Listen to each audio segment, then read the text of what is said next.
Hello everyone, this is Dr. Navarasan, Assistant Professor, Department of Technology at Hindustan College of Engineering and Technology. So, I am here to discuss about the fermentation technology. Let me start with the history of fermentation process. So, we know fermentation is one of the natural process. We or the people apply this term fermentation for the production of many of the food products. Say for example, wine, bread, cheese, beer and etc., which was longer known as the biochemical process or the product of a biochemical process. During 1850-60s, Louis Pasteur, who was the first scientist, studied about the fermentation process and found that it was caused by the living cells. So here is a small introduction about fermentation process. So fermentation is nothing but a metabolic process that converts sugars into a acids or a alcohol and also releasing of some gases like carbon dioxide. And it is occur in the yeast and bacteria like microorganisms. But in some cases, it will also occur in the oxygen-starved muscle cells. Some cases like lactic acid fermentation. Here are some of the microorganisms and their end products. So the species of Saccharomyces, say for example, Saccharomyces cerevisiae used for the fermentation process and which will produce the end products called ethyl alcohol and carbon dioxide. And Streptococcus and Lactobacillus commonly used for the production of many of the fermented dairy products. So the end product called a lactic acid. And likewise, the Propionobacterium, which is used for the production of propionic acid, acetic acid, and carbon dioxide. And the following are the some of the microorganisms and their end products.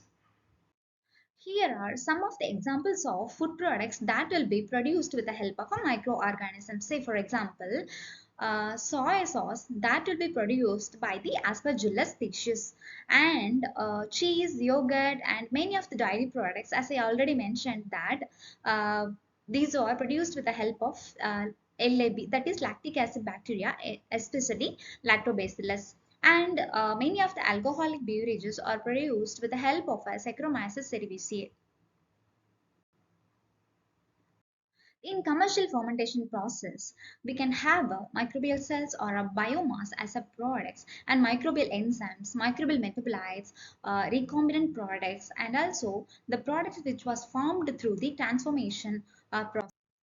These are all the products which was prepared or produced by the microorganisms. Say for example, as I already said that the beer, wine and many of the alcoholic beverages are produced with the help of Saccharomyces cerevisiae, and the fermented dairy products with the help of LAB, that is nothing but the lactic acid bacteria, and also soy sauce by Aspergillus oryzae, tempeh by Rhizobus oryzae, and acetic acid by the Acetobacter aceti, and citric acid by Aspergillus niger, and so on.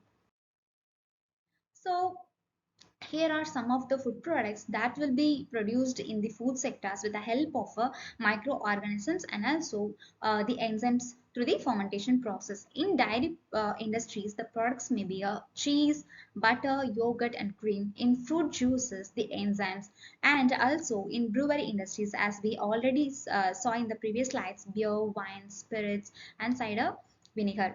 And food additives may be flavorings, vitamins, amino acids, and pigments. Even the gums or also can be produced through the fermentation process, and protein products may be a proteins, microproteins, and soy sauce.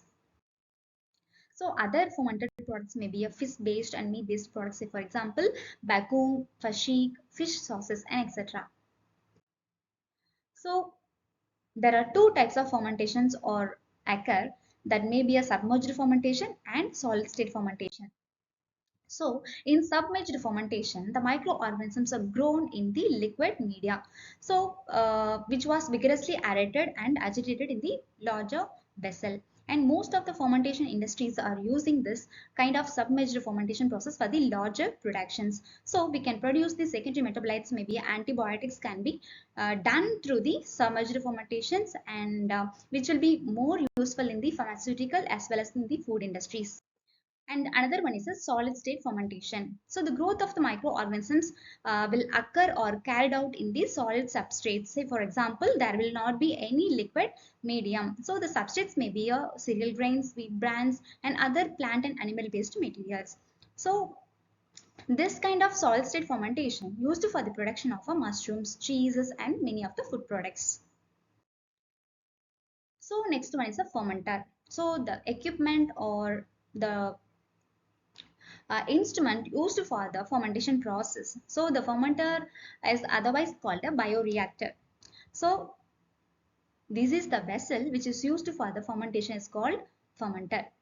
So it is a device in which the organisms are cultivated or multiplied and also motivated for the formation of many of the desired products. So the size or the capacity of fermenter may be vary. So that may be ranging from 20 liters to 250 liters even more.